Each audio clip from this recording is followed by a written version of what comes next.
Assalamualaikum warahmatullahi wabarakatuh. Perkenalkan, nama saya Yulistina, NPM 20100102060 dari kelas 3C non-reguler Banjarbaru, mata kuliah pemrograman terstruktur. Di sini saya akan membuat program penjualan barang menggunakan bahasa C.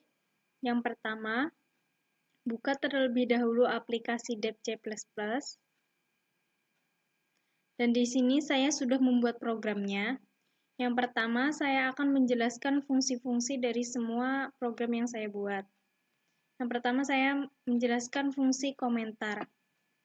Nah, di dalam komentar ini saya memasukkan ada nama, NPN, kelas, matkul, dan nama dosen. Komentar digunakan untuk memberi tanda atau keterangan pada kode program agar mudah dibaca, dipahami, dan dimengerti. Dan bagi kompiler, hal ini tidak berguna dan akan diabaikan pada saat kompilasi. Selanjutnya, fungsi dari include_usestream, yaitu sebuah prosesor pengarah yang mengatakan kepada kompiler untuk meletakkan kode dari header file usestream. Selanjutnya, using namespace std. Ini digunakan untuk sebuah instruksi terhadap kompiler untuk menggunakan semua fungsi yang terkait untuk kerangka yang sama, bisa berupa berkas, kelas, dan sejenisnya yang berkaitan dengan std. Selanjutnya, saya akan menjelaskan inMine. InMine ini adalah jenis data yang akan dikembalikan nilainya kembali. Selanjutnya, tanda ini digunakan untuk mengapit argumen fungsi, yaitu nilai yang dilewatkan ke fungsi. Selanjutnya ini digunakan untuk fungsi blok. Sekarang masuk ke deklarasi konstanta. Nah, konstanta ini digunakan untuk mendefinisikan dalam bahasa C. Nah, di sini saya ada memasukkan sebuah indivier name. Nah, indivier name ini adalah nama-nama yang ditentukan sendiri oleh pembuat program yang nantinya nama tersebut digunakan dalam pemrograman. Dan ini adalah untuk mendeskripsikan nilai konstantanya. Setelah itu masuk ke deklarasi variabel. Di sini saya menggunakan int, float, dan char. Nah, fungsi int ini adalah tipe data yang dipakai untuk menampung angka bulat positif maupun negatif. Nah, di sini saya memasukkan indivier nama, jumlah, dan hasil. Ini juga sama, int. Di sini saya memasukkan y, hb, total, dan diskon. Selanjutnya float. Float digunakan untuk menampung angka. Nah, di sini saya memasukkan indivier name x sama dengan 0,2. Selanjutnya fungsi char. Char ini digunakan untuk menampung satu digit karakter baik berupa huruf maupun angka. Di sini saya memasukkan indivier name, lanjut, dan cetak. Kemudian fungsi garis. Nah, di sini ada quote. Quote ini berfungsi untuk menampilkan output ke dalam layar setelah simbol ini. Untuk menuliskan teks yang akan ditampilkan ke layar. Nah, di sini saya memasukkan seperti ini dan nantinya akan keluar seperti tabel. Nah, sekarang fungsi ini, NDL. Ini berfungsi untuk memanipulator review menyisipkan karakter baris atau mengatur pindah baris. Selanjutnya masuk ke deklarasi string menampung atau menyimpan kalimat. Di sini saya memasukkan string. String ini merupakan data yang dipakai untuk menampung dan memanfaatkan teks atau menyimpan kalimat. Di sini saya memasukkan string barang. Saya masukkan karena di sini barangnya terdapat 10, jadi saya masukkan 10. Dan di sini adalah pendeklarasian menyimpan kalimatnya. Sekarang masuk ke sini, ini fungsi cin. Cin ini untuk menampilkan input dari keyboard, fungsi cin membutuhkan variabel untuk menyimpan data yang diinputkan. Nah,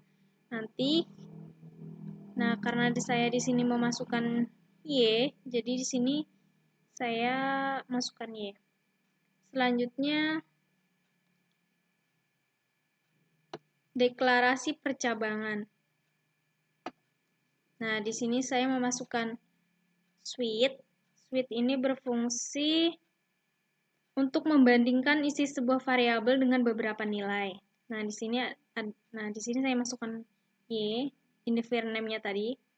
Setelah itu, ini ada case. Case ini berfungsi untuk memasukkan kodenya. Nah, karena di sini saya masukkan kodenya 1 sampai dengan 10, di sini saya masukkan juga 1 sampai dengan 10. Dan ini titik 2 HB. HB inilah ada harga barangnya sama dengan nama barang.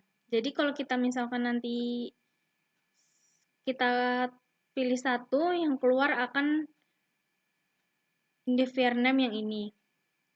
Selanjutnya fungsi break.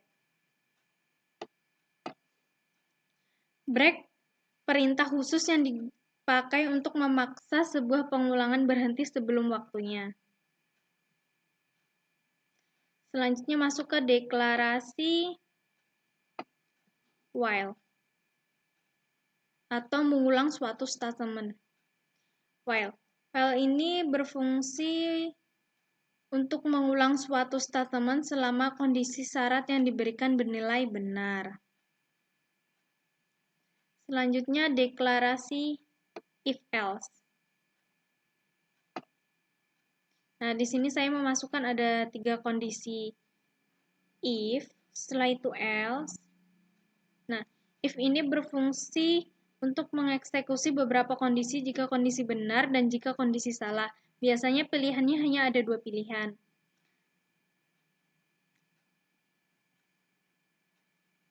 Nah, di sini ada code lagi. Nah, di sini nanti outputnya akan muncul sesuai yang ini. Selanjutnya, masuk ke deklarasi mengulang pernyataan statement. Nah, di sini fungsi for yaitu untuk mengulang pernyataan statement jika kondisi atau syarat tertentu terpenuhi. Nah, di sini saya juga membuat kondisi else. Nah, selanjutnya saya akan menjalankan programnya, yaitu dengan klik ini. Bisa juga dengan langsung tekan F11.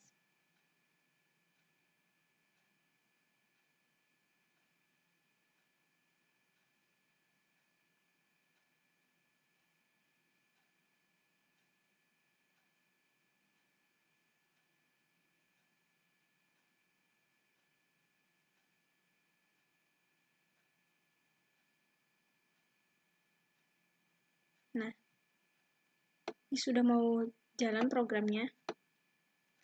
Nah, karena ini di bagian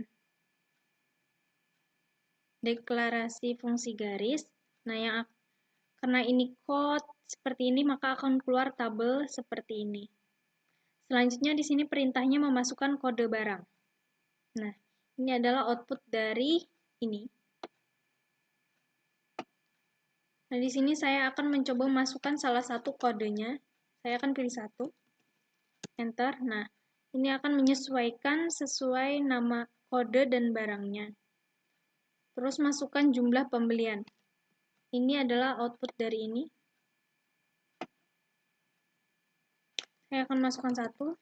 Enter. Nah, di sini juga akan muncul jumlah total belanja. Nah, di sini harganya. Dan ini adalah outputnya dari ini.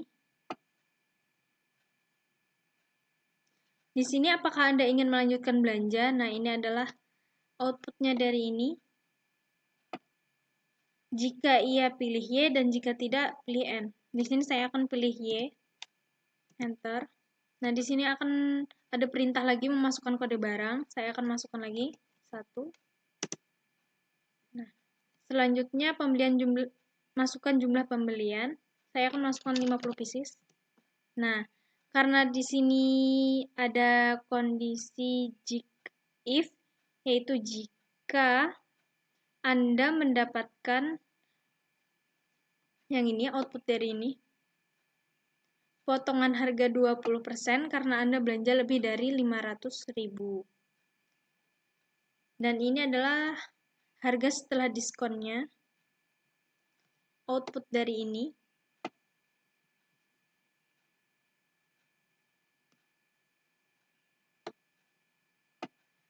Di sini apakah Anda ingin mencetak struk pembelian? Jika iya, klik Y, dan jika tidak, klik N. Nah, itu adalah outputnya ini.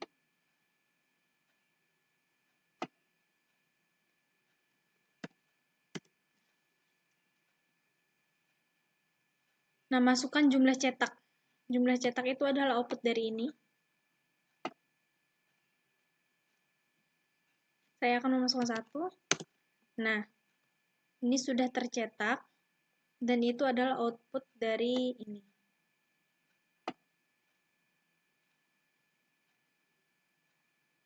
Setelah itu, saya akan mencoba menjalankan yang false-nya. Saya akan tutup ini. Selanjutnya saya run kembali.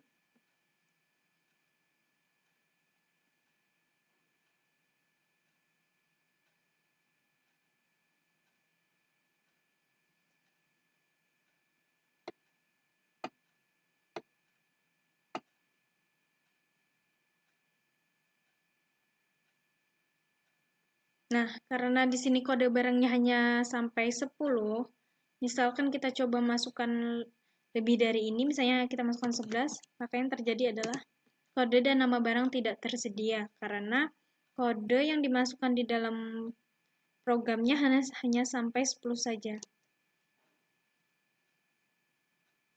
Selanjutnya, masukkan kode barang. Saya 1, enter, 1, enter, Y, enter.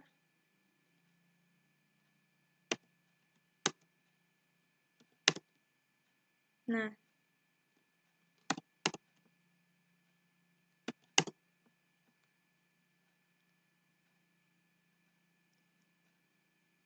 dan ini adalah program yang saya buat. Program yang saya buat adalah program penjualan barang. Dan di sini saya menjual berupa barang hijab.